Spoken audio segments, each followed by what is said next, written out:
Shalom, puji nama Tuhan Bapak Ibu. Sekali lagi shalom, puji nama Tuhan Bapak Ibu. Apa kabar Bapak Ibu? Saya sehat, saya kuat, saya makmur, saya panjang umur, saya awet muda, diberkati Tuhan. Haleluya. Mari saya ajak Bapak Ibu untuk bangkit berdiri.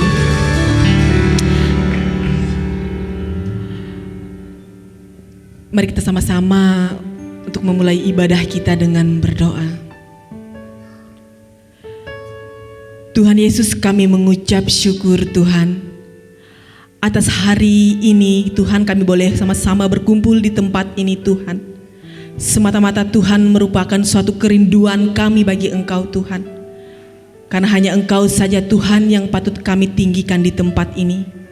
Biarkan kuasa hadirat-Mu boleh mengalir di tempat ini Tuhan, untuk memuaskan setiap kerinduan hati kami Tuhan.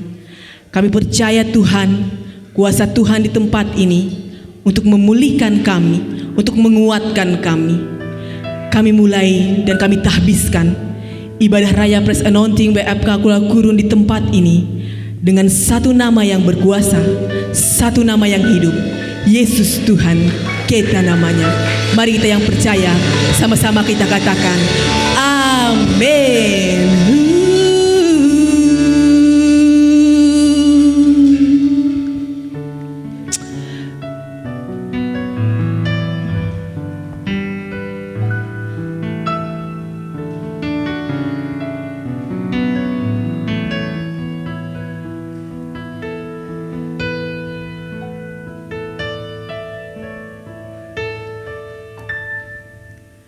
Ya Allah, Engkau kerinduanku, selalu ku cari wajah-Mu Tuhan, seperti tanah yang kering rindukan air, demikianlah jiwaku rindu Engkau. Ku memandang-Mu di tempat kudus, dan ku melihat kemuliaan-Mu. Ku berdiam di bawah naungan sayap-Mu, dan ku dapati kekuatan baru. Sebab kasih setia-Mu lebih dari hidup, kebaikan-Mu melimpah atasku. Jiwaku melekat kepadamu Tuhan, betapa ku merindukan-Mu. Mari angkat tanganmu Bapak Ibu, kita memuji dan meninggikan nama Tuhan. Ya Allah, Engkau kerinduanku, selalu ku cari wajah-Mu Tuhan, seperti tanah yang kering rindukan air, demikianlah jiwaku rindu Engkau. Ku memandang-Mu di tempat kudus. Kau memandang-Mu di tempat kudus, dan ku melihat kemuliaan-Mu. Ku berdiam di bawah naungan sayap-Mu, dan ku dapati kekuatan baru. Sebab kasih setia-Mu, sebab kasih setia-Mu lebih dari hidup, kebaikan-Mu melimpah atasku. Jiwaku melekat, jiwaku melekat kepadamu Tuhan, betapa ku merindu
tanganmu, angkat tanganmu Bapak Ibu Saudara. Sebab kasih setiamu lebih dari hidup, kebaikanmu melimpah atasku, jiwaku melekat, jiwaku melekat kepadamu Tuhan, betapa ku merindukanmu.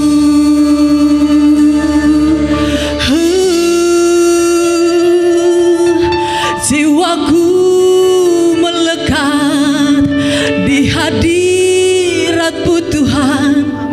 Biarkan hati kami meninggikan Engkau, Yesus, di tempat ini.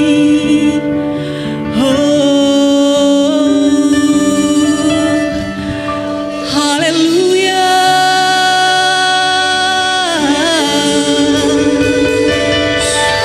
Haleluya.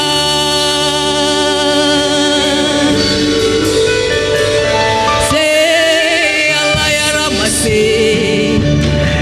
Say Allah. Haleluya.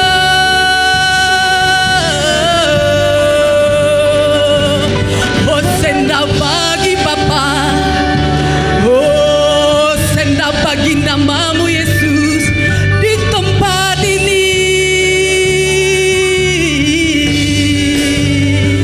Haleluya.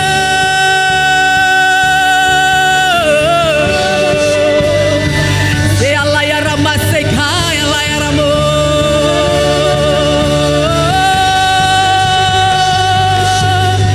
Haleluya. Haleluya.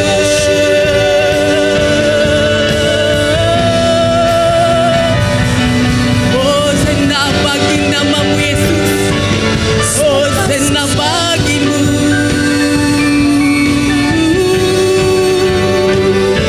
Esekala ya ramasa, kala ya ramase, seala ya ramase.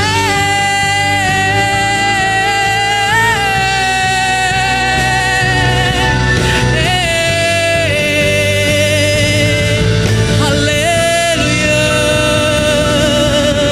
Haleluya. Mari Bapak Ibu kita puji, kita tinggikan Tuhan. Haleluya. Biarkan rohmu boleh mengalir, meninggikan Yesus.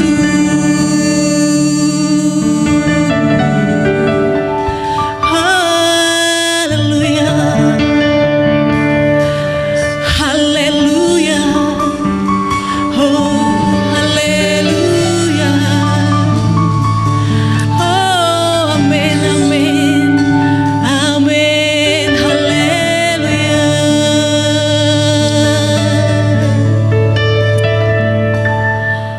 Sebab kasih setiamu lebih dari hidup, kebaikanmu melimpah atasku, jiwaku melekat kepadamu Tuhan, betapa ku merindukanmu.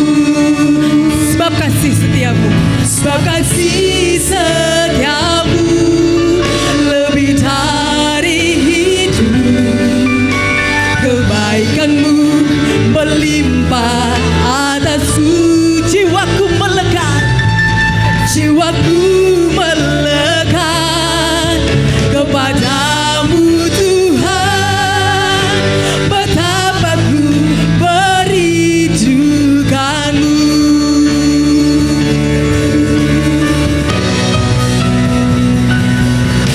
Sebab kasih setiamu lebih dari hidup, kebaikanmu melimpah atas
bersatu untuk memuji dan meninggikan nama Yesus. Tiba saatnya.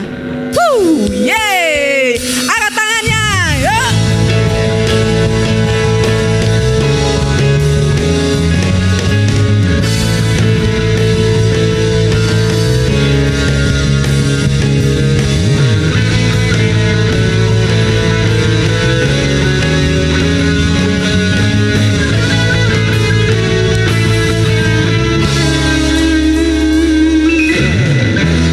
Saatnya kami berkumpul bersatu dari segenap suku, dari setiap suku dan bangsa.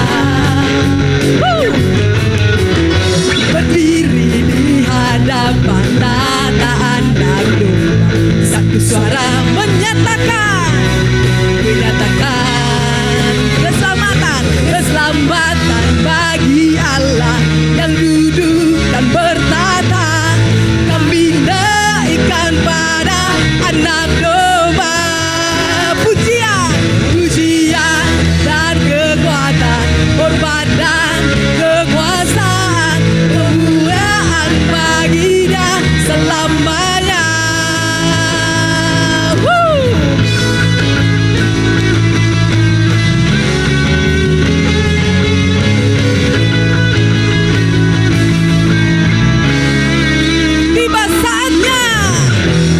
Saatnya kami berkumpul bersama demi dari setiap suku dan bangsa, berdiri di hadapan Allah, berdiri di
sukacita pagi hari ini. Lambaikan tangan, kita berikan sorak-sorai bagi Tuhan. Haleluya, sungguh nyata kuasa-Mu Tuhan. Semuanya bertepuk tangan di atas kepala. Come on. Woo.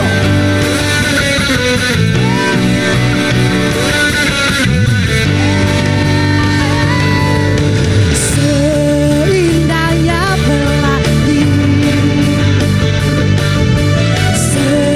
secerahnya mentari,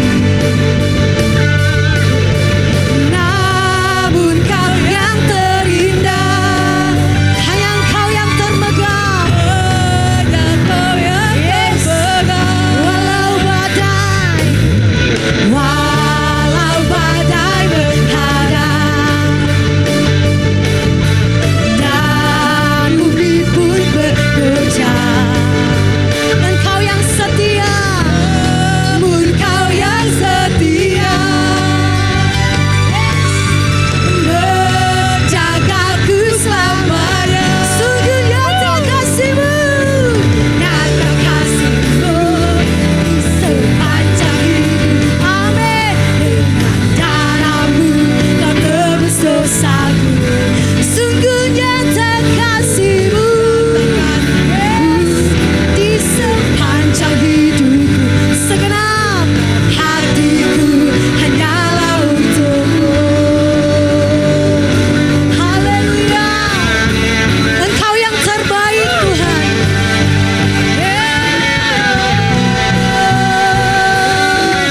Walau badai, katakan, walau badai menghadang dan bumi pun bergoncang, Dia yang tetap setia, namun Kau kan setia, menjagaku selamanya. Hanya Kau, nyata kasih-Mu di sepanjang hidupku. Yes, darah-Mu Kau tebus dosaku. Oh, sungguh nyata kasih-Mu, yes, sepanjang hidup. Amin. Dengan hatiku hanyalah untuk-Mu. Musik memuji Tuhan, berikan sorak-sorai.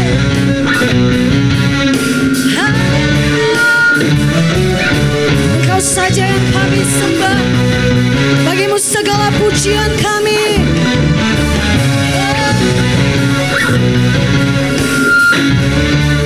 Yo, siap-siap. Bersama saya katakan, sungguh nyata kasih-Mu di sepanjang hidup. Katakan dengan iman. Amin. Terima kasih Yesus. Sungguh nyata kasih-Mu di sepanjang hidupku. Senam hatiku hanyalah. Mari melompat buat Tuhan. Come on. Sungguh nyata kasih-Mu di sepanjang hidupku. Dengan darah-Mu Kau tebus dosa.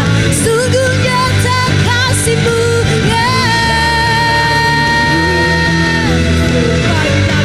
Engkau ajaib Tuhan.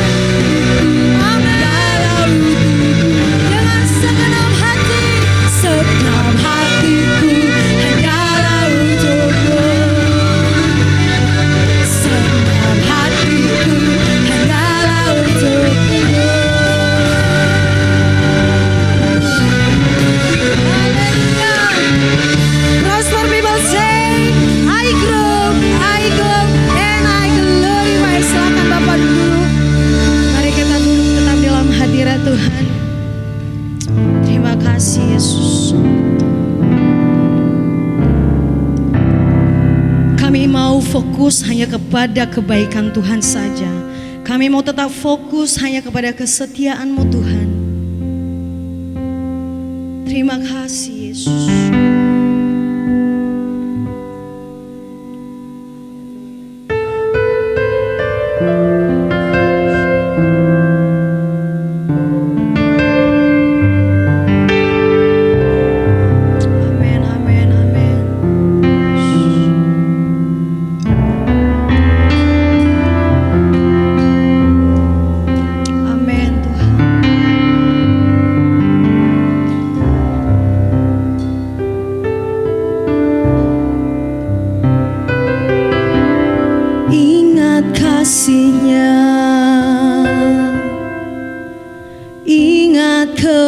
kebaikannya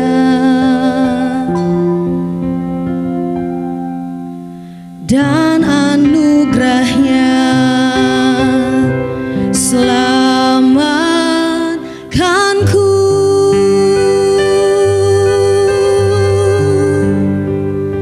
Sebab kasih-Nya setinggi langit, yes.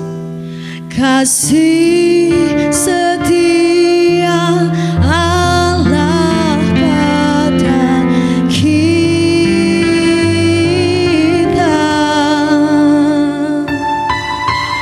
Besar kasih Allah pada kita.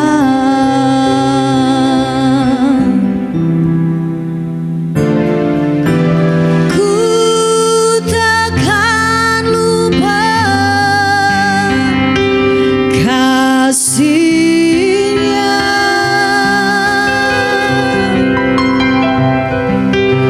Ku takkan lupa anugerahnya. Dia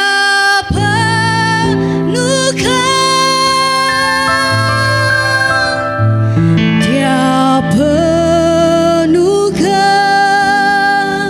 amin. Dia puaskan hasratku. Katakan besar, besar kasih Allah pada kita. Sekali lagi kita berikan kemuliaan bagi Tuhan.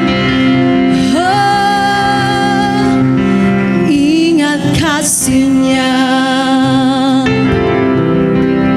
ingat kebaikannya dan anugerahnya.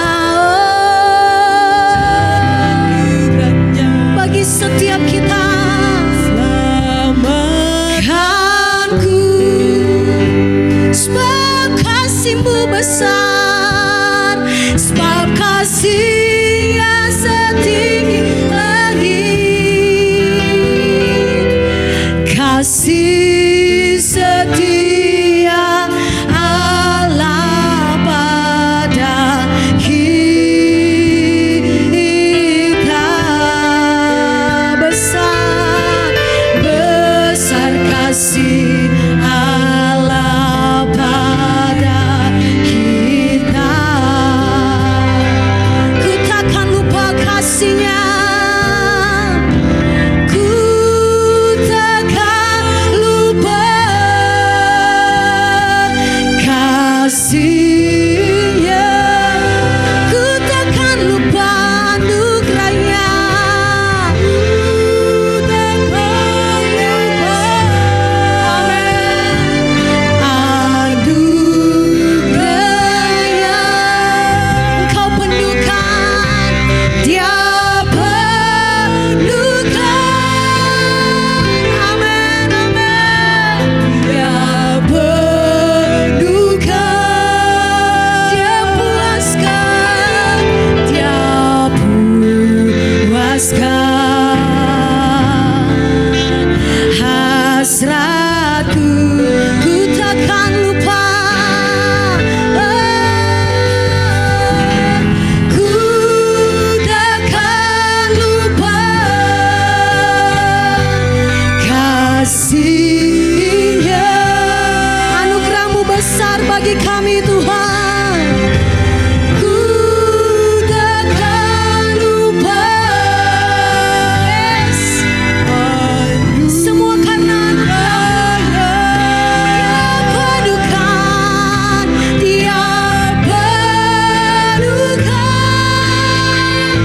yes. Dia penuhkan,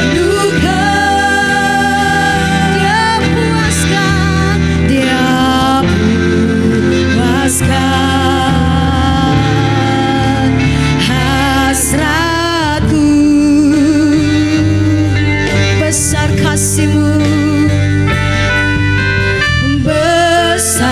kasih Allah pada kita. Mari kita menyembah Tuhan. Mari kita ingat kebaikan-Nya. Ingat kasih-Mu Tuhan. Haleluya.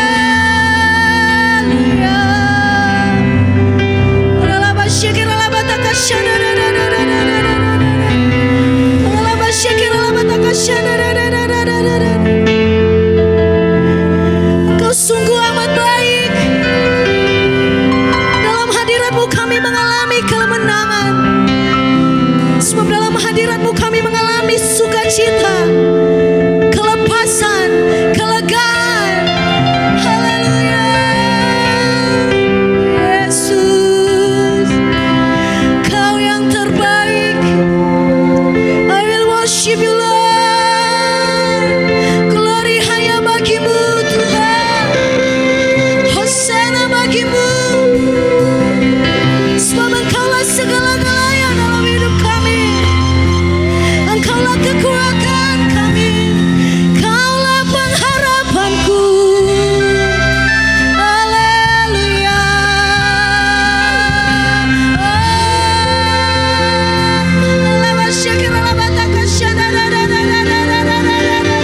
Engkau yang memuaskan setiap kami. Haleluya. Yesus, Yesus, Kau yang terbaik. Engkau yang termanis dalam hidup kami. Haleluya. Terima kasih Tuhan. Terima kasih Yesus. Tiada kata yang termanis selain ucapan syukur kami di hadapan Tuhan.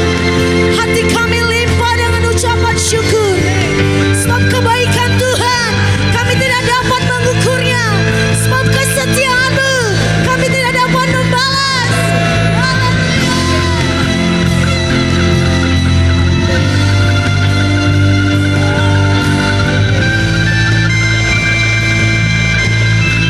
Sama-sama katakan. Ku takkan lupa. Jemaat Tuhan saja katakan. Mari kita bangkit berdiri bersama-sama. Ku takkan lupa. Ku takkan lupa.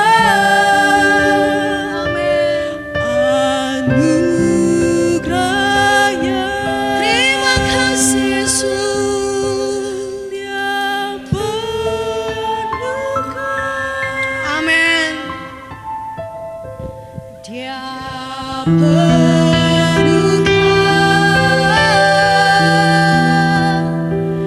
Dia puaskan. Amin. Lebih lagi angkat suaramu katakan. Ku takkan lupa kasih-Nya.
besar kasih Allah pada kita. Besar kasih Allah pada kita. Haleluya, besar kasih Allah pada kita. Besar kasih Allah pada kita.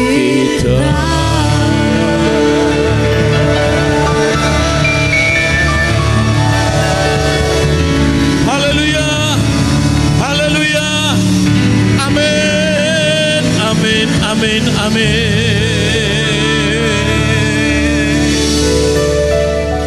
Sungguh besar dan terus besar kasih Allah terhadap kami. Bahkan tidak pernah kurang setitik pun kasih Allah terhadap kami. Kami bangga memiliki Allah yang luar biasa.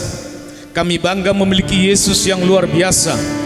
Kami bangga memiliki Roh Kudus yang luar biasa, yang tidak pernah berkurang kasih-Nya kepada kami. Kami sangat bersyukur, kami sangat bersyukur. Terlebih mengakhiri bulan Juli ini, semua karena kasih karunia Tuhan. Besok kami memasuki bulan yang baru, bulan Agustus. Semua juga karena kasih karunia Tuhan. Lanjutkan kasih-Mu kepada kami Tuhan. Lanjutkan berkat-berkat-Mu, lanjutkan penjagaan-Mu, lanjutkan pemeliharaan-Mu terhadap semua keluarga kami, istri, suami, anak-anak. Lanjutkan Bapa dalam sorga. Bahkan tetap lanjutkan dalam setiap profesi kami, dalam pekerjaan kami, dalam hal apapun yang menurut Tuhan baik buat kami. Kami terima selalu berkat kasih karunia-Mu. Saat ini kami mau mendapat firman. Biarlah firman ini menjadi berkat untuk kami semua. Semua percaya, mari sama-sama katakan amin. Lebih sebelangga lagi katakan amin. Prosperous people, I grow, I go, I glorify. Tepuk tangan yang meriah untuk Tuhan. Silakan duduk kembali. Haleluya. Shalom. Kurang semangat responnya shalom. Lebih semangat lagi shalom. Ya, sungguh luar biasa anugerah Tuhan bagi kita semuanya. Baik, coba perhatikan, coba dengar baik-baik. Karena gereja kita adalah gereja tuntunan.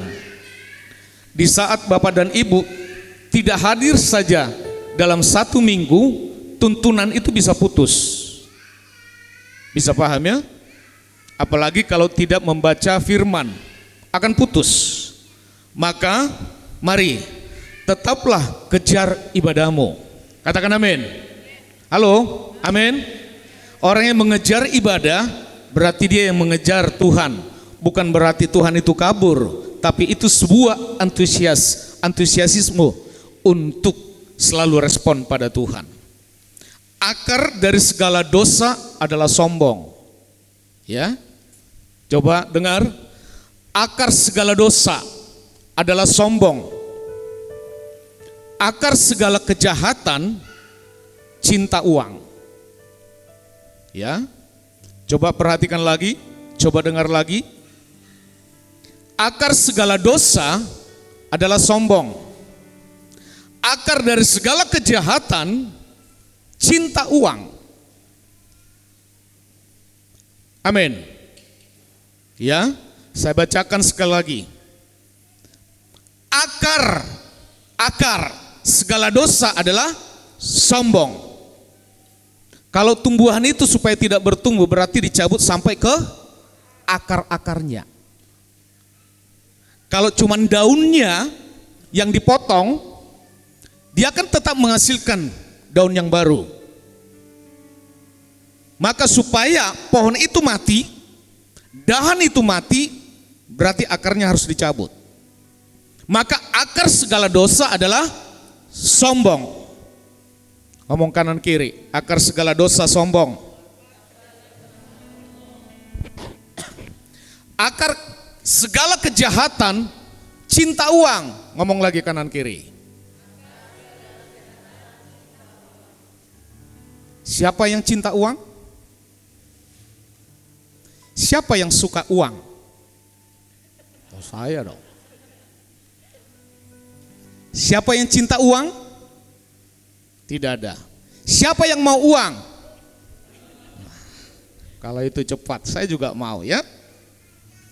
Maka lihat, perhatikan yang pertama. Di atas sudah ada tuntunan ya. Itu bayinya jangan buat saya. Itu Pak Agung. Tolong dirubah. Ya. Nanti dikirain saya yang menyiplak. Atau saya yang buat. Akar segala dosa sama dengan sombong, akar segala kejahatan sama dengan cinta uang.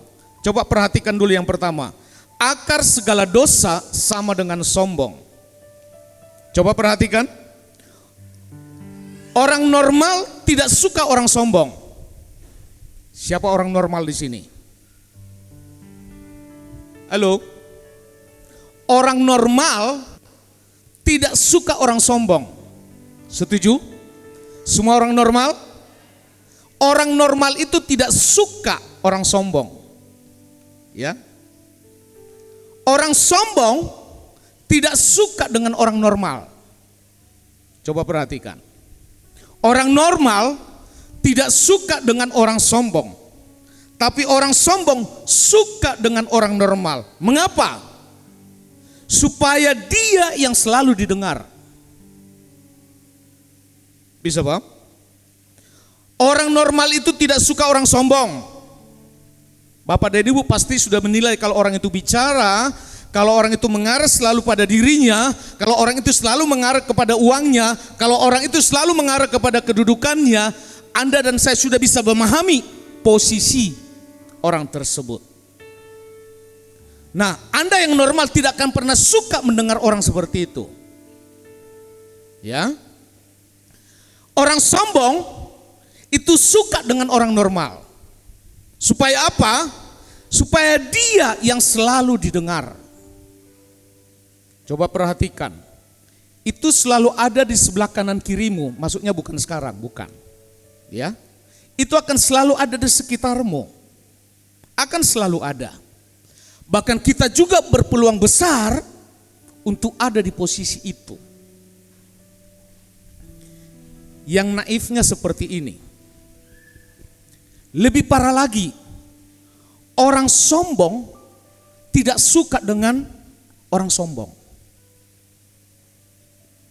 Bisa paham? Orang normal tidak suka dengan orang sombong.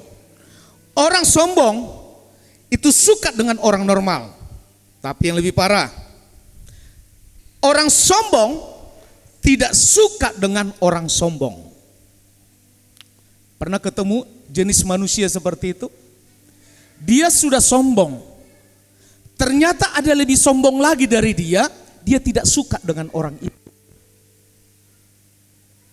Orang itu nanti ada lagi temannya lebih sombong dari dia juga tidak suka dengan orang lebih sombong yang lebih tinggi dari dia. Coba perhatikan, bukankah kehidupan kita selalu ada seperti ini di sekitar kita? Betul? Baik dalam perkataan, baik dalam perbuatan, baik dalam hal apapun. Maka ngomong kanan kiri, jangan sombong. Ya. Nah, coba perhatikan. Kesombongan adalah permulaan menuju kebinasaan. Pikiran yang sombong menuju kekalahan.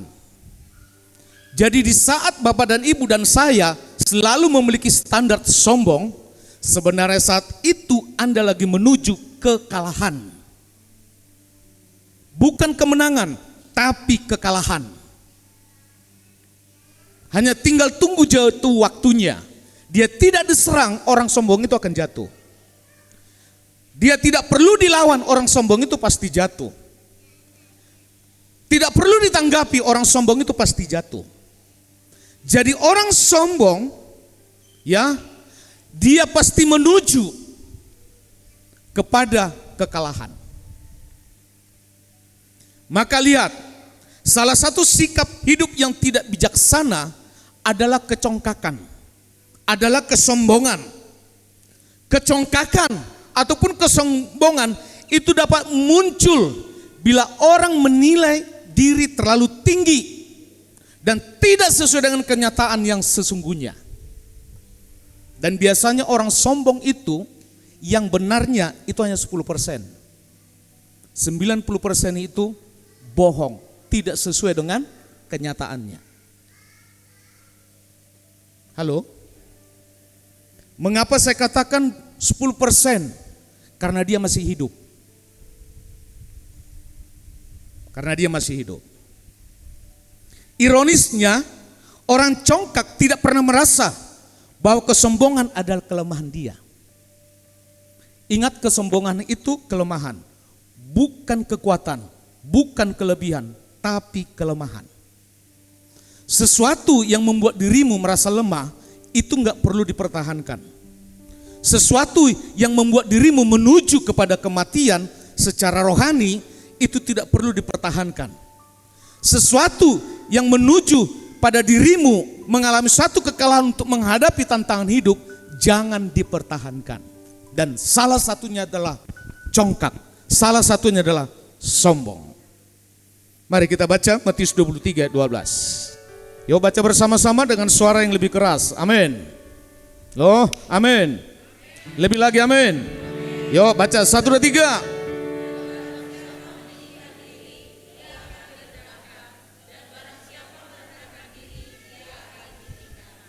Amin. Yesus yang ngomong ini, bukan murid, bukan rasul, bukan nabi, tapi Yesus sudah sebagai Tuhan, Yesus sebagai manusia, dia langsung menyatakan ini kepada siapa? Pertama memang itu kepada orang-orang Saduki, orang-orang Farisi. Tidak salah jadi orang Saduki, tidak salah jadi orang Farisi, yang salah itu pikirannya. Halo? Yang salah itu pikirannya. Jadi kalau yang salah itu menuju kepada satu suku, satu aliran, satu kekuatan, maka lihat, Yesus berbicara ini itu justru kepada kita semua yang cara berpikirnya yang menuju ketinggian hati.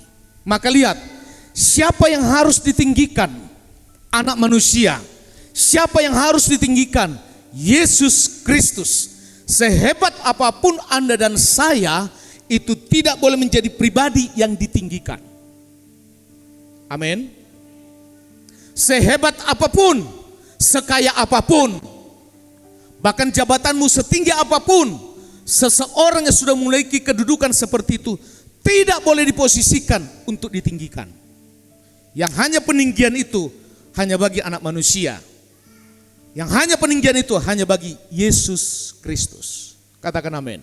Mulai hari ini hanya satu pribadi yang boleh diizinkan untuk ditinggikan, yaitu Yesus Kristus. Amin. Tepuk tangan untuk Tuhan. Yuk baca lagi Yohanes 3:14. 1, 2, 3.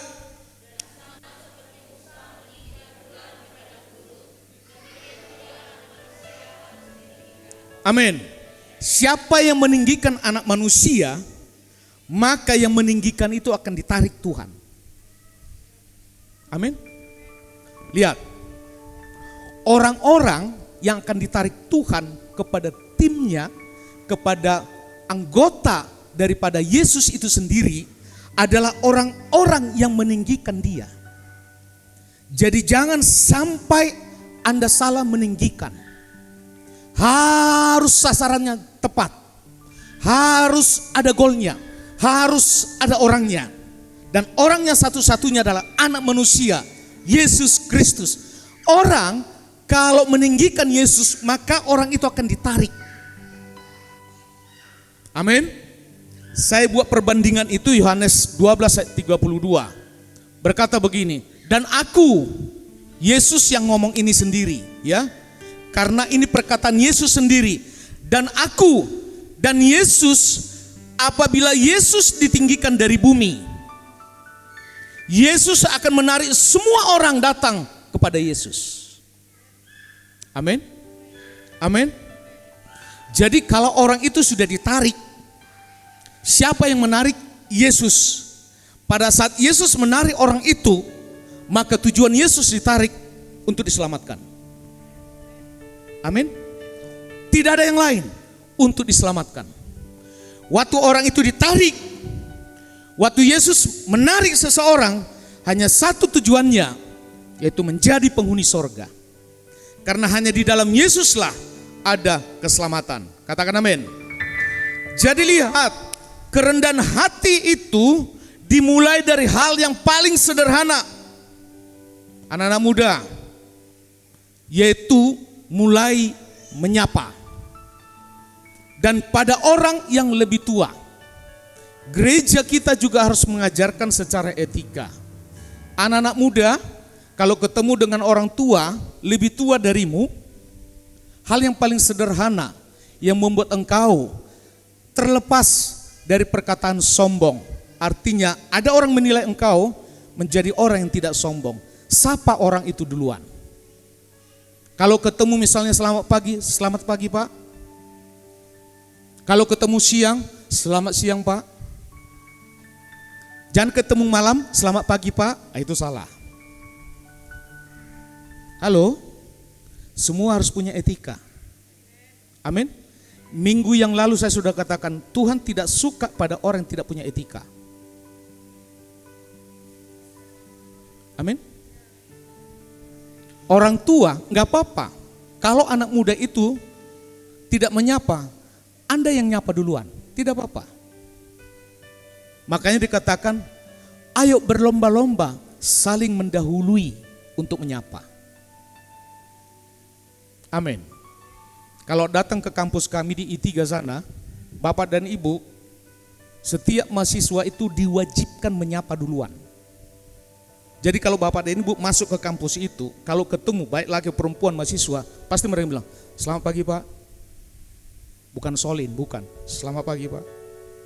Itu etika. Itu mereka lagi melakukan yang disebut dengan 1 Petrus 5, ya. Ayat 5 sampai 7. Yuk kita baca. 1, 2, 3. Demikian jugalah kamu, hai orang-orang muda, tunduklah kepada orang-orang yang tua. Dan kamu semua rendahkanlah dirimu seorang terhadap yang lain. Sebab Allah menentang orang yang congkak, tetapi mengasihani orang yang rendah hati. Amin. Jadi salah satu ciri orang yang rendah hati, dia menyapa duluan. Amin. Dan menyapa itu harus jelas. Kalau memang yang disapa itu lebih tua darinya, dia sudah seorang ibu, selamat pagi Bu. Jangan anak muda, hoi, selamat pagi. Jangan begitu dong. Amin. Bahkan di kepolisian, di tentara, belum ngomong, siap. Padahal belum diperintahkan, siap. Betul nggak Bang Ferdinand? Padahal komandannya itu belum ngomong, belum mengatakan perintah sudah siap gitu. Bahkan kalau dikatakan, lompat dari atas, siap. Pasti itu. Mikirnya duluan, siapnya dulu, pertama. Artinya kalau orang dunia bisa membuat sistem seperti itu bukan ada tujuan atau yang tidak baik. Semuanya itu baik. Makanya lihat orang-orang aparat, mereka sangat hormat terhadap seniornya. Sangat hormat. Dipanggil Kak atau dipanggil Bang. Kebanyakan dipanggil Bang. Halo? Nah kita orang di gereja harus lebih dari situ. Ternyata menyapa itu juga adalah prinsip firman. Amin.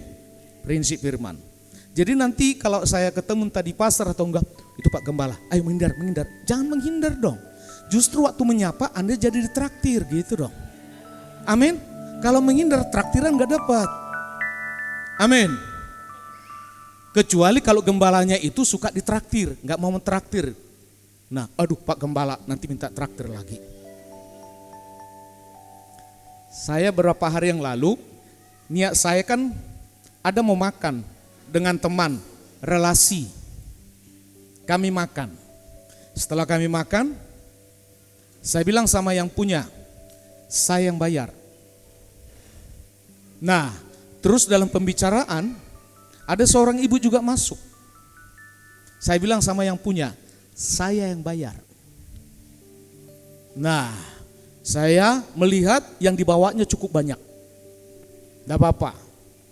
Saya ngobrol-ngobrol lagi dengan teman nih. Ada lagi teman datang. Kalau di Palangkaraya dia termasuk orang kaya.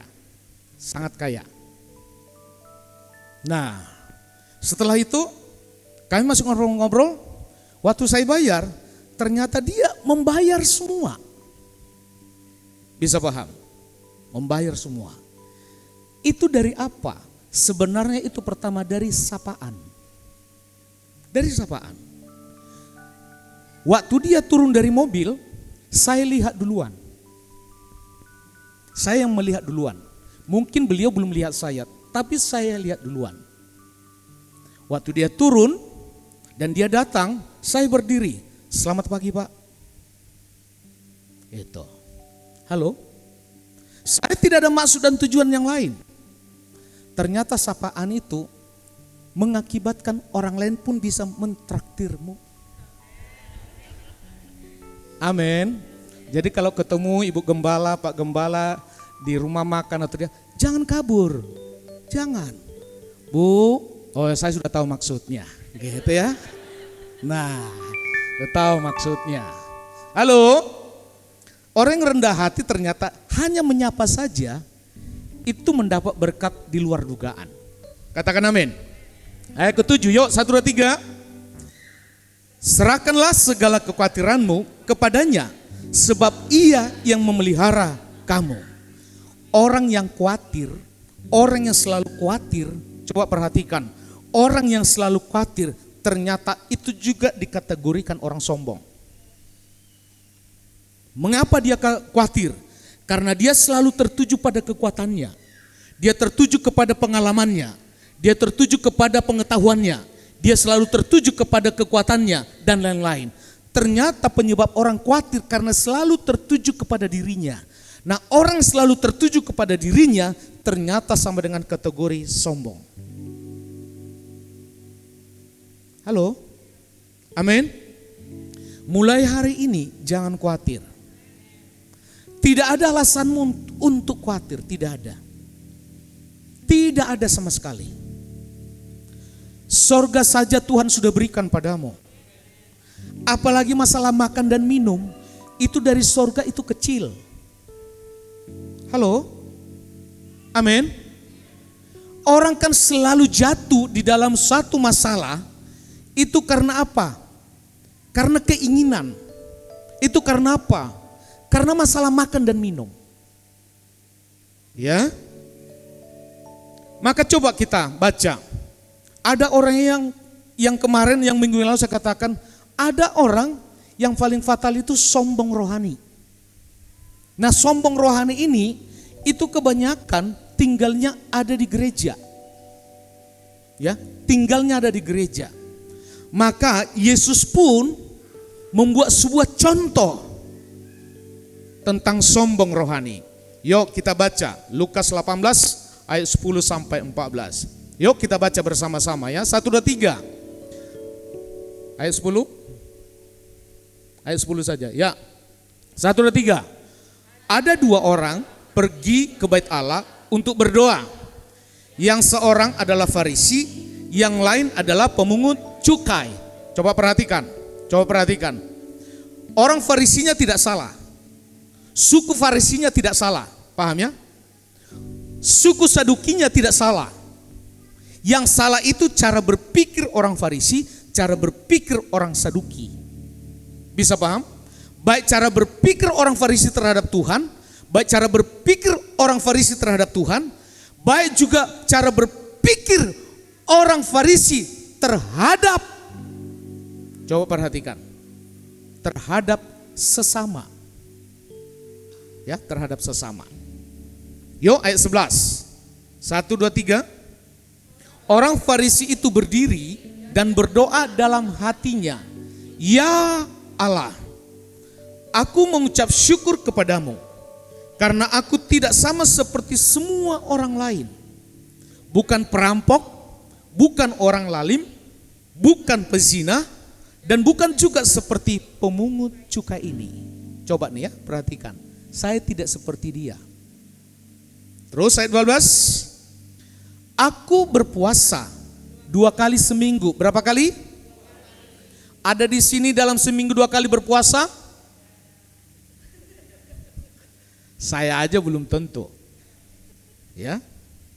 Berarti kita tidak masuk dalam kategori penilaian orang itu kan? Betul tidak? Terus, aku memberikan 1/10 dari segala penghasilanku. Halo? Saya bersyukur di tempat ini hampir 90% memberikan persepuluhan. Amin. Tapi jangan sampai sesuatu yang kau tabur itu menjadi satu bibit untuk engkau berbicara keluar, untuk berbicara kepada seseorang. Kalau bukan karena perpuluhanku itu, gereja itu tidak berdiri. Jangan. Halo? Perhatikan, amin. Jangan. Yo, ayat 13. Tetapi pemungut cukai itu berdiri jauh-jauh, bahkan ia tidak berani menengadah ke langit, melainkan ia memukul diri dan berkata, Ya Allah, kasihanilah aku, orang berdosa ini. Orang Farisi, orang Saduki lagi sama-sama datang ke rumah Tuhan. Dan juga ada orang ketiga, pemungut cukai. Ya, pemungut cukai tadi dia langsung minder. Ya, ayat 14, yuk. Aku berkata kepadamu, orang ini pulang ke rumahnya sebagai orang yang dibenarkan Allah, dan orang lain itu tidak. Siapa yang dibenarkan Allah? Pemungut cukai. Padahal pemungut cukai juga jenis pekerjaan yang banyak dosa. Halo? Bisa paham? Menarik sesuatu yang bukan bagiannya. Menarik sesuatu yang jumlah persennya lebih tinggi. Bisa paham? Tapi waktu datang ke rumah Tuhan dengan sikap rendah hati, justru Tuhan membenarkan orang pemungut cukai itu. Tuhan tidak benarkan pekerjaannya. Tuhan tidak benarkan itu. Tapi yang Tuhan benarkan cara berpikirnya. Amin. Cara berpikirnya. Terus, sebab barang siapa meninggikan diri, ia akan direndahkan, dan barang siapa merendahkan diri, ia akan ditinggikan. Amin. Ngomong sekali kanan kiri, jangan sombong. Ya, semua kita berpulang besar untuk sombong, betul? Betul tidak? Maka hati-hati setiap apa yang kau punya. Hati-hati setiap apa yang kau miliki. Hati-hati setiap apa talenta yang Tuhan berikan padamu. Orang yang pintar musik kemungkinan juga bisa sombong di musiknya. Orang yang suaranya bagus kemungkinan dia juga bisa berpeluang sombong karena suaranya. Orang bisa sombong karena juga uang yang dia punya. Orang bisa sombong karena kedudukan yang dia punya. Maka apa yang kau punya, hati-hati. Amin. Gembala juga bisa sombong. Halo, bisa paham? Jadi semua kita ini berpeluang besar untuk sombong. Jadi yang masalah itu bukan profesimu. Yang salah itu bukan karena pita suaramu. Yang salah itu bukan karena uangmu. Yang salah itu bukan karena kedudukanmu. Tapi penempatan hatimu dan pikiranmu yang salah. Amin. Amin. Halo, setuju? Coba katakan lagi, akar segala dosa adalah sombong. Jadi jangan sombong. Amin. Yang kedua, coba perhatikan lagi yang kedua. Akar segala kejahatan adalah cinta uang. Ngomong kanan kiri, 1, 2, 3. Cinta uang. Anda bekerja karena uang. Anda malam-malam bangun goreng-goreng sesuatu karena uang. Betul tidak? Anda bekerja dalam satu hari 8 jam karena uang. Anda mancing di sungai Kahen hari Minggu itu karena uang. Betul tidak? Anda pergi ke tengah hutan sana cari kayu balok-balok karena uang. Anda nyedot emas hari Minggu nggak ketahuan, mau hari Minggu hari Senin ketemunya hari Minggu lagi ketemu lagi karena uang. Halo? Uang tidak salah. Yang salah itu cinta uang. Amin. Bukankah sering menjadi cinta uang ini problem juga yang paling utama? Semua butuh uang. Gereja ini juga butuh uang. Amin. Anda dan saya juga butuh uang. Anda ke Palangkaraya itu butuh uang. Gak ada ceritanya ke Palangkaraya itu isi bensin itu pakai daun. Gak ada. Datang ke SPBU, bawa daun pisang. Nih tak bayar. Gak, pakai uang. Halo? Dan kita akan terus disebutkan oleh kebutuhan uang ini. Maka sekali lagi firman Allah berkata, akar segala kejahatan adalah cinta uang. Kenapa? Jangan sampai cinta uang itu menjauhkan dirimu dari ibadah. Itu jahat. Jangan karena sibuk terus cari uang. Sebenarnya dia bukan mencari lagi, tapi cinta uang. Jangan sampai engkau tidak baca firman Tuhan. Jangan sampai engkau tidak ibadah. Jangan sampai engkau hilang dari peredaran karena cinta uang. Maka coba perhatikan Matius 6 ayat 24 yo. Matius 6 ayat 24. 1, 2, 3. Kalian tidak dapat melayani dua majikan, Allah dan uang. Karena kalian akan membenci yang satu dan mengasihi yang lain. Coba dengar lagi. Kalian tidak dapat melayani dua majikan. Kita tidak dapat melayani dua tuan. Terjemahan yang mengatakan kita tidak bisa melayani dua pimpinan. Tidak bisa. Ya. Mengapa? Allah dan uang itu tidak bisa dipikirkan secara bersamaan. Coba perhatikan. Allah dan uang itu tidak bisa dipikirkan secara bersamaan. Karena kalau secara bersamaan berarti uang dan Allah itu kedudukannya sama.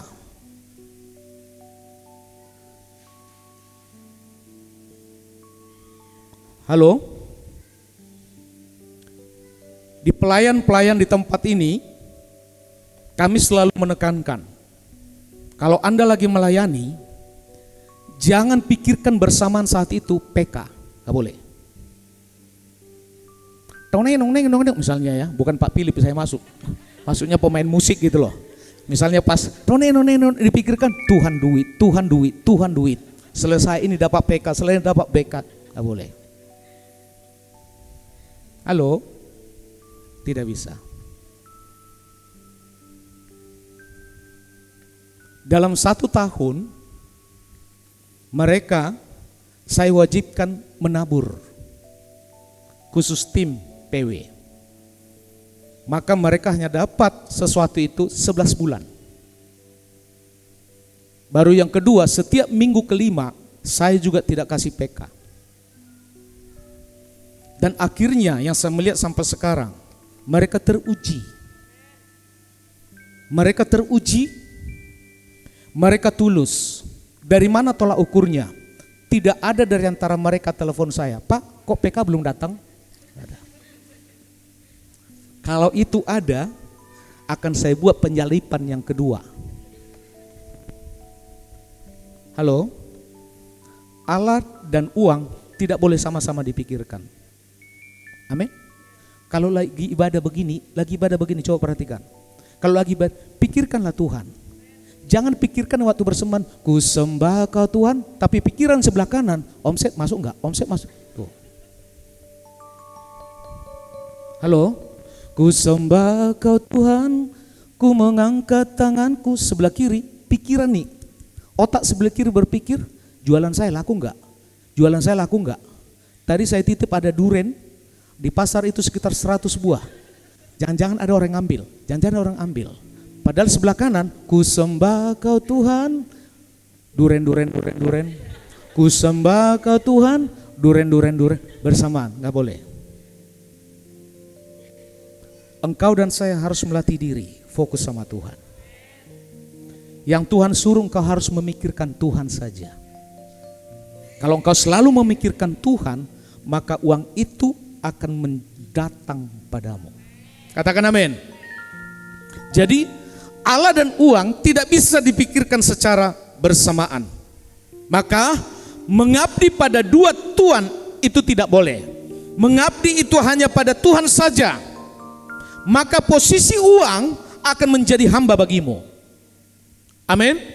Mengabdi itu hanya pada Tuhan saja. Majikanmu hanya Tuhan saja. Tuanmu hanya Tuhan saja. Pimpinanmu hanya Tuhan saja. Maka lihat mamon itu, maka lihat uang itu akan menjadi hamba bagimu. Amin. Jadi uang itu hamba bagimu, bukan majikan.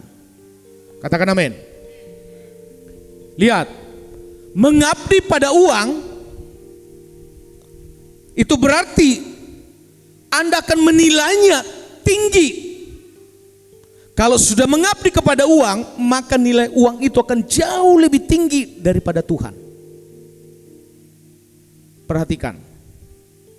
Ini sering sekali kesalahan yang kita buat berulang-ulang.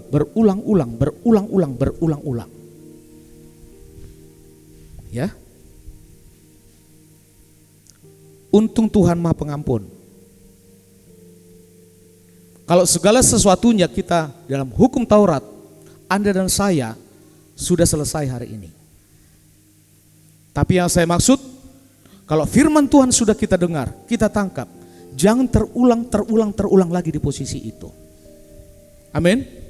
Nah lihat, kalau kita mengabdi kepada uang, berarti posisi uang itu lebih tinggi daripada posisi Tuhan kita buat. Maka lihat, orang kalau sudah mengabdi kepada uang, maka lihat, dia akan menaruh kepercayaan dan imannya kepada uang. Ya, imannya kepada uang. Orang kalau mengabdi kepada uang, dia akan memandang sebagai uang itu sebagai sumber jaminan dan kebahagiaan. Coba perhatikan lagi, kalau orang itu sudah mengabdi kepada uang, maka uang itu akan dia jadikan harapan masa depan. Kalau uang itu sudah dibuat jadi majikannya, jadi tuannya, jadi pimpinannya, maka orang itu akan menginginkannya lebih daripada kebenaran dan kerajaan Allah. Halo? Gak boleh cinta uang. Amin. Apa yang kau pakai hari ini, orang lain tidak tahu itu nilainya berapa. Kecuali kalau orang itu suka iseng. Itu mereka apa ya? Di Google, tak. Ya dicari. Itu baju Pak Gembala berapa duit ya, dicari. Padahal nggak ada lagi mereknya, diusahakan terus warna ini, hitam ini, dapat. Padahal harganya murah saja. Maksud saya, Anda dan saya punya nilai tinggi di hadapan Tuhan, bukan apa yang Anda pakai. Tapi Anda harus menempatkan bahwa majikanmu itu adalah Tuhan. Majikanmu itu adalah Tuhan. Pimpinanmu itu adalah Tuhan. Tuanmu itu adalah Tuhan. Katakan amin. Yuk kita baca 1 Timotius 6 ayat 10. 1, 2, 3. Karena akar segala kejahatan ialah cinta uang. Sebab oleh memburu uanglah beberapa orang telah menyimpang dari iman dan menyiksa dirinya dengan berbagai-bagai duka. Kalau ada sesuatu persoalan dalam hidupmu dan itu terus-menerus terjadi, Anda terus-menerus terjadi di situ, bahkan tersiksa di situ, berarti ada sesuatu yang tidak normal dalam hidupmu, khususnya masalah cinta uang. Amin. Maka lihat, Yesus mengajarkan kepada kita yang pertama. Coba dengar. Yesus mengajarkan kepada kita. Jadi bukan saya, tapi Yesus mengajarkan kepada kita melalui peristiwa ini, melalui nats ini. Yang pertama, harta di dunia ini bersifat sementara. Amin. Semua sadar kan harta di dunia ini semua bersifat sementara, semua sadar? Nah, kalau itu sementara, mengapa Anda salah fokus? Mengapa Anda selalu mengutamakan itu? Mengapa Anda selalu membela-bela itu? Bahkan mengapa Anda dan saya selalu mau berkorban untuk hal itu? Padahal kita tahu itu semuanya hanya sementara. Bukan tidak boleh mencari harta, karena memang kita butuh harta untuk hidup di dunia ini. Setuju? Tetapi jangan jadikan harta segala-galanya. Jangan sampai kita tidak punya waktu untuk Tuhan, untuk mengumpulkan harta surgawi. Jadi kalau Bapak dan Ibu lagi ibadah di tempat ini, sebenarnya yang Anda cari, yang Anda kumpulkan, itu berbicara harta surgawi. Amin. Anda melayani itu karena ada harta surgawi. Anda melayani sana menjadi penerima tamu, itu karena ada harta surgawi yang kau lihat. Bukan karena harta-harta dunia ini yang menjadikan dirimu seperti itu. Amin. Kedua, Yesus mengingatkan bahwa tawaran dunia ini untuk memprioritaskan pencarian harta bisa membutakan mata rohani kita dari segala kebutuhan utama. Segala-galanya diukur dari harta. Segala-galanya itu Tuhan, bukan segala-galanya untuk harta. Amin. Lihat ya, coba perhatikan. Orang kalau mengejar uang, terus yang dikejar uang, prioritasnya uang. Lihat, coba perhatikan. Waktu untuk keluarga itu akan dijadikan dengan kemewahan.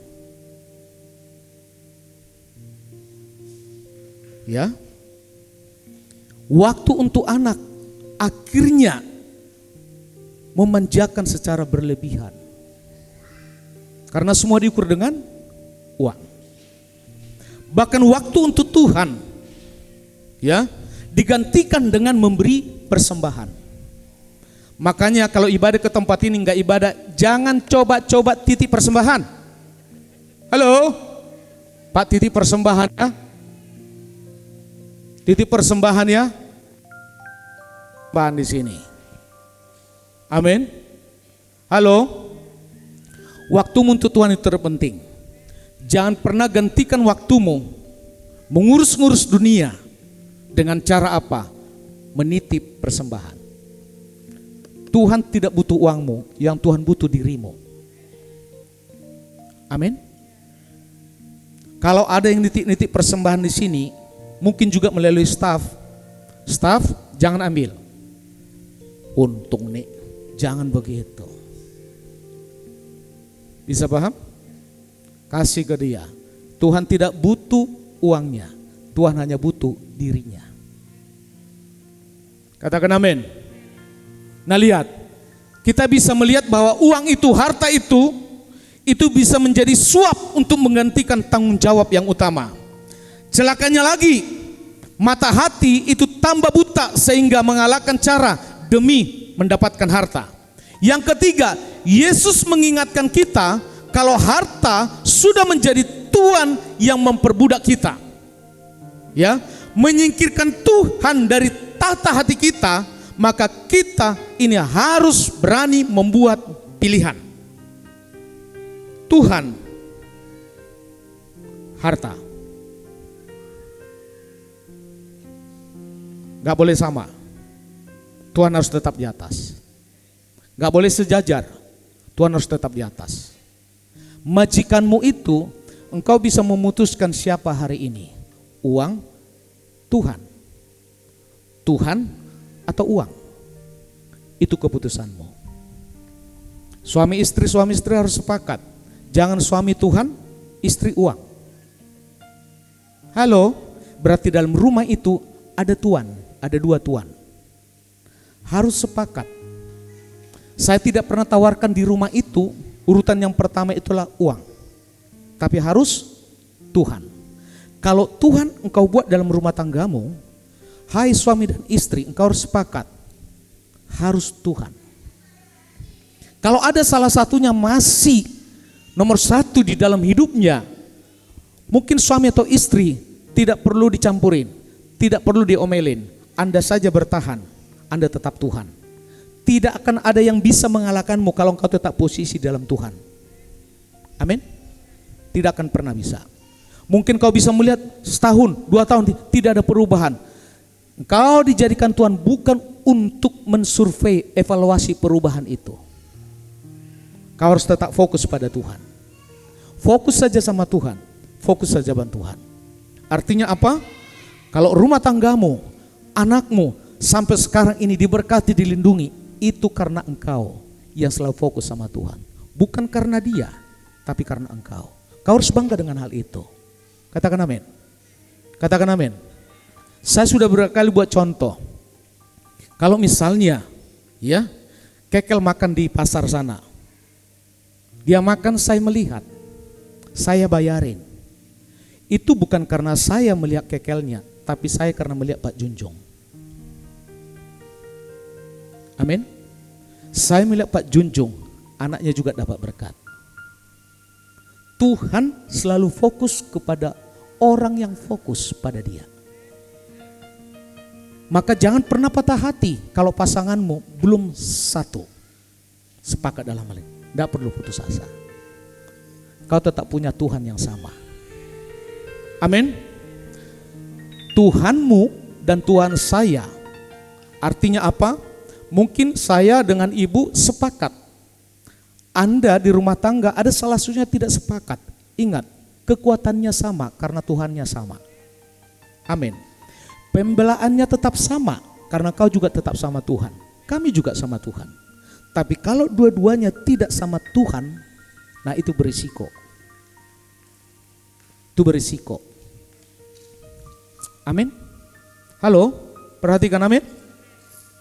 Maka lihat bagaimana caranya supaya pribadi berkenan di hadapan Allah. Sebelum masuk sini, hari apa itu? Saya pulang. Saya dengan ibu ke Palangkaraya. Pas tikungan patah, ini keadaan hujan rintik-rintik. Dari Palangkaraya ke Palangkaraya.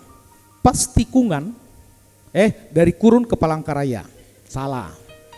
Ya. Karena saya bisa melihat kalau anak saya udah begini, pasti saya udah salah. Ya. Biasanya dia tukang-tukang menyelidiki. Jadi gerakan tubuhnya saya sudah paham, berarti ada kalimat saya yang salah. Dari Kurun ke Palangkaraya, pas tikungan begini, ada motor dari arah Palangkaraya. Pas tikungan itu kami bersamaan. Dia naik motor, motor besar, hujan rintik-rintik, licin, dan dia goyang. Sehingga dia masuk ke jalur saya. Bisa paham ya? Ibu sudah, nggak bisa ngomong ibu. Nah gitu ya. Untung juga saya tidak seperti ibu, bisa bayangin begini, kan gitu. Jadi Tuhan sudah memperlengkapi. Jadi waktu gitu saya kencang sedikit saja, saya kencang lebih kencang untuk menghindari, itu orang pasti terpelanting, paham? Tapi akhirnya bupak gitu, kena di belakang saya, mobil saya di belakang. Saya berpikir, berapa duit nih, kan gitu. Saya nggak mikirin bagaimana nasib yang tabrak itu, enggak. Karena apa? Waktu pak gitu, ada Avanza putih di belakang saya. Itu juga pak. Saya masih lihat dari kaca spion. Orang itu untung pakai helm.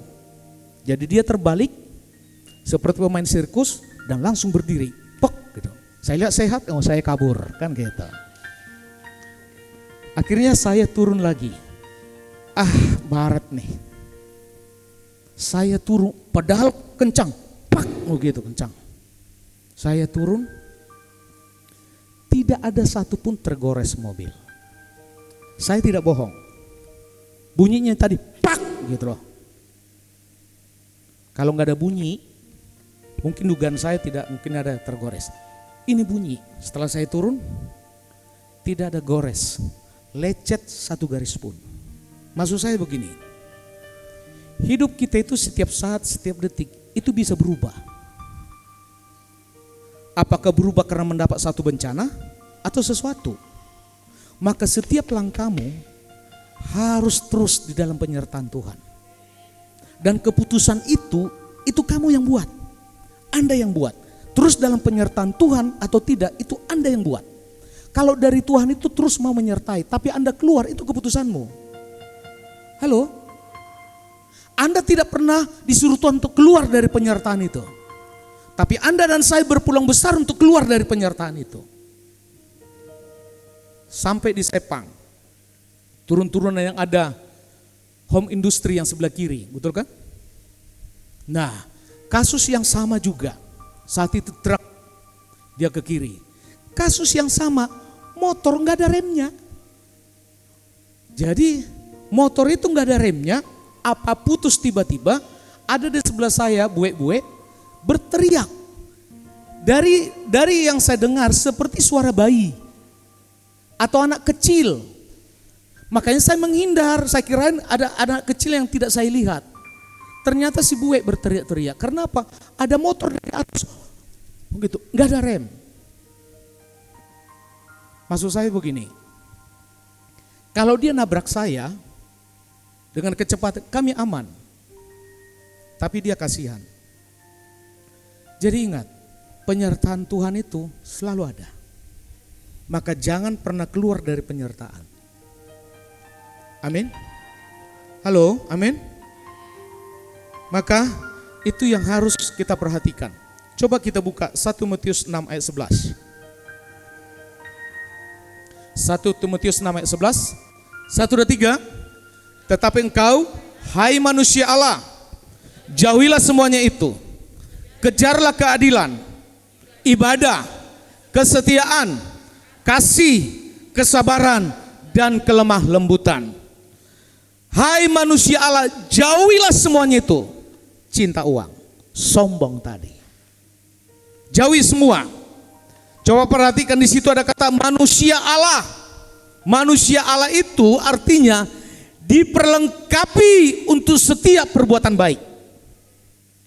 Itu arti manusia Allah. Manusia Allah itu artinya kita semua manusia Allah selalu diperlengkapi Tuhan untuk setiap perbuatan baik. Amin. Di dalam 2 Timotius 3:17 berkata begini, dengan demikian tiap-tiap manusia kepunyaan Allah, tiap-tiap manusia kepunyaan Allah diperlengkapi untuk setiap perbuatan baik. Anda dan saya kepunyaan Allah. Amin. Maka yang ada pada dirimu dan diri saya, Anda selalu diperlengkapi untuk setiap perbuatan baik. Jadi kalau ada orang berbuat baik tidak baik, Anda dipersenjatai untuk selalu melakukan yang baik. Amin. Kalau orang lain di luar sana memfitnahmu, Anda sudah diperlengkapi Tuhan untuk selalu memperkatakan yang baik. Maka tidak ada alasan untuk kita untuk tidak menang dalam setiap perkara hidup. Amin. Maka apa yang harus kita lakukan kembali lagi di hadapan Allah supaya berkenan di hadapan Allah? Pertama lihat, Anda adalah manusia Allah, the man of God-nya Tuhan. Amin. Kenapa Tuhan tidak pernah membangkitkan tokoh-tokoh iman, membangkitkan orang-orang besar, membangkitkan orang berpengaruh dalam Alkitab? Kenapa Tuhan tidak bangkitkan Abraham? Kenapa Tuhan tidak membangkitkan Ishak? Kenapa Tuhan tidak membangkitkan Daud? Kenapa Tuhan tidak membangkitkan Salomo? Kenapa Tuhan tidak membangkitkan Rasul Paulus, Petrus, Yohanes dan lain-lain? Mengapa? Padahal mereka semua the man of God. Tapi justru Tuhan yang bangkitkan itu adalah orang-orang sederhana, orang miskin, yang tidak diperhitungkan sama sekali, baik dalam hal rohani, baik dalam hal kedudukan, baik dalam hal kekayaan. Lihat, Elia pernah membangkitkan anak laki-laki janda Sarfat. Karena anak laki-laki itu jatuh mati. Tapi Elia bangkitkan. Anak janda. Elisa juga pernah membangkitkan anak janda juga, yaitu perempuan Sunem. Dibangkitkan juga Elia, pertama Elia, terus anak rohaninya namanya Elisa. Sama-sama pernah membangkitkan. Tapi kenapa Elisa tidak pernah bangkit? Kenapa Elia tidak pernah bangkit? Bahkan tulang-tulang Elia itu pernah tersentuh dengan tentara-tentara. Padahal tulangnya itu sudah dalam tanah. Tersentuh dengan mayat-mayat. Dan Alkitab mencatat semua tentara itu, semua tentara itu justru mereka bangkit kembali. Tulang-tulang mereka semua disatukan di dalam tanah itu. Tulang-tulang Elia. Bahkan hal itu juga pernah kepada Elisa. Di dalam perumpamaan. Karena dalam satu lembah banyak orang Israel mati di situ. Nah, di dalam perumpamaan itu di mana Tuhan juga bisa melihat mereka semua bangkit menjadi satu komunitas, yaitu menjadi tentara-tentara Tuhan. Lazarus bangkit, bukan orang terkenal. Anak Yairus juga bangkit. Halo, bisa bayangkan kalau ada pendeta besar di Indonesia atau luar negeri dibangkitkan Tuhan padahal dia mati. Pernah ada satu peristiwa, satu gereja itu cukup besar, gembalanya cukup besar, dan sebelum dimakamkan mereka berdoa habis-habisan, dan jenazah itu ada di depan seperti ini, diperhatikan, dilihat oleh banyak jemaat, mereka berdoa, dan ternyata pendeta juga tidak bangkit. Mengapa? Karena Tuhan tidak mau orang-orang besar tadi, orang berpengaruh tadi, orang-orang yang memberitakan kasih karunia tadi, orang-orang yang berpengaruh, Tuhan tidak mau itu dijadikan dewa. Tuhan tidak mau orang yang dibangkitkan itu setengah dewa, setengah manusia. Halo? Bahkan Yesus pun dibangkitkan dari keluarga orang miskin. Saya tidak mengatakan Bapak dan Ibu hari ini mulai mendaftar diri jadi orang miskin, nanti kalau mati dibangkitkan. Bukan. Halo? Bisa paham? Bahwa kesombongan rohani juga enggak penting. Kalau Anda hidupmu lebih baik, gak perlu jadi sombong pada orang lain. Amin? Gak boleh. Supaya apa? Supaya orang, kenapa harus Yesus bangkit? Tidak ada rasul, tidak ada imam, tidak ada faktor manusia yang membuat Yesus itu bangkit. Bisa paham? Kalau anak kecil tadi, Lazarus tadi, termasuk dua anak janda tadi, mereka semua bangkit itu karena Tuhan yang membangkitkan dan Tuhan pakai para rasul imam. Tapi kalau Yesus sendiri, Tuhan tidak pakai siapa-siapa. Halo, supaya apa? Supaya kematian dan kebangkitan itu hanya ada di dalam Yesus, bukan kepada tokoh-tokoh rohani, tapi hanya ada di dalam Yesus. Untuk membangkitkan itu, Yesus tidak butuh pertolongan orang lain, maka dia sendiri yang bangkit. Tuhan hanya menyuruh mereka percaya. Tuhan tidak suruh mereka, ayo lakukan ini, lakukan ini, bukan. Tuhan hanya menyuruh percaya. Katakan amin. Maka lihat, kunci satu-satunya adalah iman, bukan perbuatan. Yuk kita baca lagi, Galatia 3 ayat 12. Ya. 1, 2, 3. Tetapi dasar hukum Taurat bukanlah iman, melainkan siapa yang melakukannya akan hidup karenanya. Seseorang diselamatkan karena percaya kepada karya penyelamatkan Kristus itu bukan karena melakukan perintah Taurat. Nah, sedangkan hidup sesuai dengan hukum Taurat bukan atas dasar percaya, tetapi dasar perbuatan. hidupmu dan hidup saya diselamatkan Tuhan bukan karena perbuatan. Tidak ada setitik pun perbuatanmu menjadi syarat untuk masuk surga. Tapi yang Tuhan utamakan di atas segala-gala kepercayaan menerima keselamatan itu adalah percayamu hanya pada Dia. Hanya pada Yesus. Tidak boleh melalui perantaraan, hanya pada Yesus. Maka ada satu buku dari Departemen Pendidikan itu lagi dicabut. Karena apa? Kekristenan dan Katolik. Mereka membuat satu statement itu salah. Mereka jadikan Bunda Maria sebagai Tuhan. Enggak. Allah, Yesus, Roh Kudus. Amin. Dan itu disuruh cabut. Dan tidak perlu dicetak lagi. Ingat, jangan pernah menyudutkan diri sendiri saat datang menghampiri tahta kasih karunia. Amin. Jadi kalau engkau berbuat salah hari ini, besok tetap masuk ibadah. Gak boleh tidak. Aduh Tuhan, dosa saya terlalu banyak. Saya gak layak Tuhan masuk gereja Tuhan. Anda salah. Anda lagi menyudutkan diri sendiri. Dan iblis akan membuat itu menjadi satu kenyamanan bagimu. Hari Sabtunya dimunculkan lagi masalah. Dan Anda mengatakan, Tuhan saya tidak layak. Jangan coba-coba menyudutkan dirimu sendiri untuk meninggalkan ibadah. Dan kita sekarang sangat terlena dengan prinsip-prinsip itu. Jangan sampai.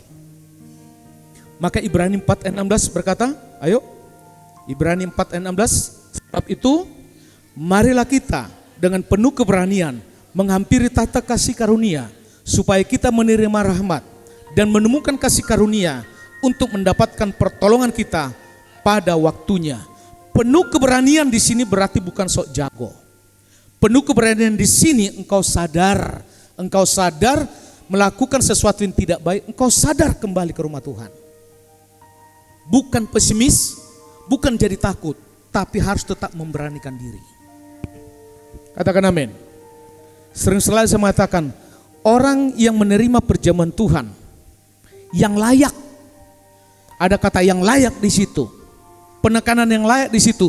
Selama Bapak dan Ibu tidak menyangkal Yesus, Anda layak. Tapi kalau Anda dan ada di antara Bapak dan Ibu melakukan perjamuan Tuhan, Anda tidak percaya lagi kepada Yesus, Anda tidak percaya lagi kepada Roh Kudus, Anda tidak percaya lagi kepada Allah, Anda tidak layak. Jadi kata tidak layak itu bukan karena kemarin, bukan karena hari Sabtu malam Minggu Anda melakukan satu dosa, datang perjamuan Tuhan, Anda tidak layak. Bukan di situ penekanannya. Amin. Tetap berani. Tuhan, saya melakukan dosa.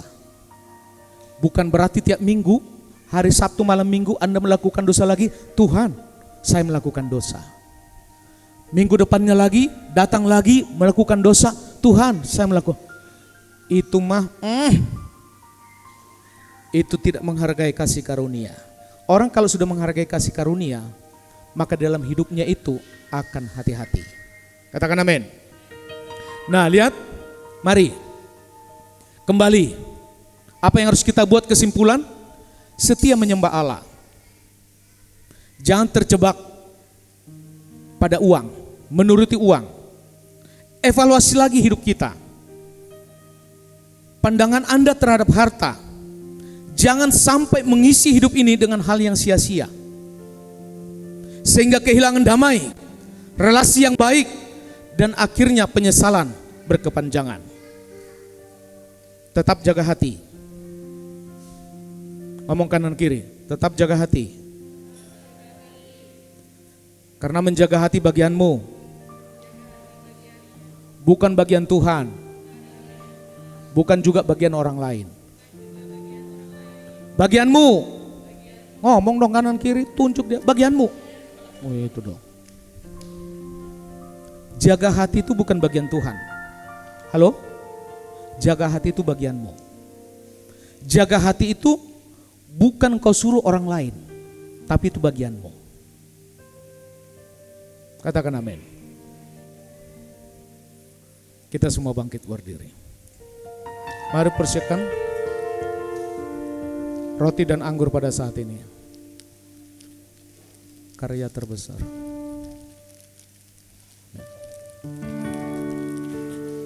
Haleluya Tuhan.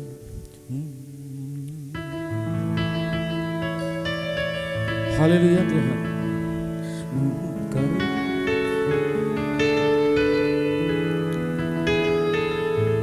Amin, amin. Karya terbesar dalam hidupku, pengorbananmu yang selamatkanku. Engkaulah harta yang tak ternilai, yang ku miliki dan ku hargai. Karya terbesar dalam hidupku, pengorbananmu yang selamatkanku. Engkaulah harta yang tak ternilai, yang ku miliki dan ku hargai. Lagi katakan, karya terbesar dalam hidupku, pengorbananmu yang selamatkanku. Engkaulah harta yang tak ternilai, yang ku miliki dan ku hargai. Yesus, Engkau ku kagumi. Yesus, Engkau ku kagumi. Yesus, Engkau ku kagumi. Mari semua angkat roti lebih tinggi dari atas kepala kita. Haleluya. Ini adalah tubuh Kristus yang sudah tercabik-cabik. Tubuh Kristus yang sempurna diberikan padamu dan pada saya, supaya tubuh yang kita punya adalah tubuh yang sempurna di dalam Tuhan. Oleh karena itu, Bapak dan Ibu percaya bahwa adalah tubuh Kristus. Mari engkau makan di dalam nama Tuhan Yesus.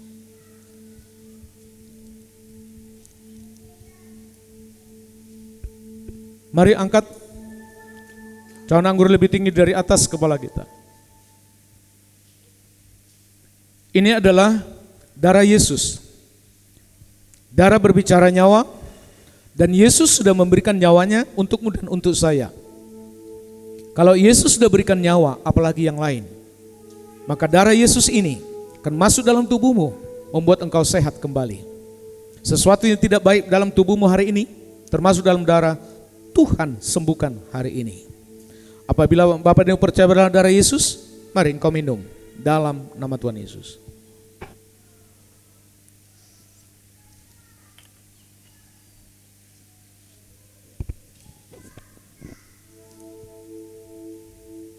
Karya terbesar dalam hidupku, pengorbananmu yang selamatkanku.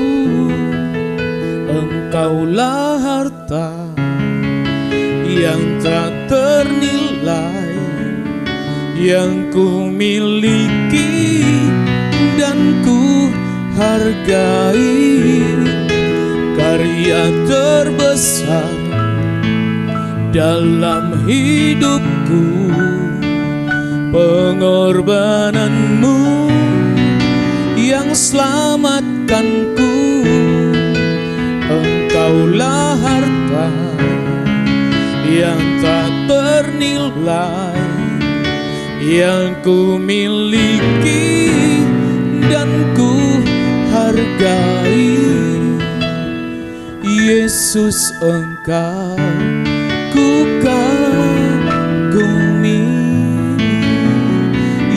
Yesus Engkau ku kagumi,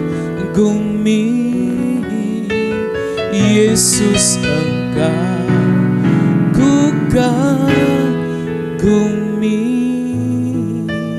Tepuk tangan yang meriah untuk Tuhan. Haleluya. Bapak, hari ini juga kami menabur di tempat ini, baik persembahan ibadah raya kami, baik persepuluhan kami, baik ucapan syukur kami, baik pembangunan kami, bahkan hari ini juga kami menabur untuk misi. Tuhan yang membalas berlipat kali ganda. Kami berdoa dan bersyukur, mari semua angkat tangan di hadapan Tuhan dan terima berkat dari Tuhan. Tuhan memberkati engkau dan melindungi engkau. Tuhan menyinari engkau dengan wajah-Nya dan memberi engkau kasih karunia. Tuhan menghadapkan wajah-Nya kepadamu dan memberi engkau damai sejahtera. Kasih dari Allah Bapa di surga yang berlimpah-limpah, cinta kasih dari Yesus Kristus dan pimpinan dari Roh Kudus yang memberkatimu, yang melindungimu hari ini sampai Maranatha, Tuhan Yesus datang kedua kalinya. Semua yang percaya, mari sama-sama katakan amin. Silakan duduk.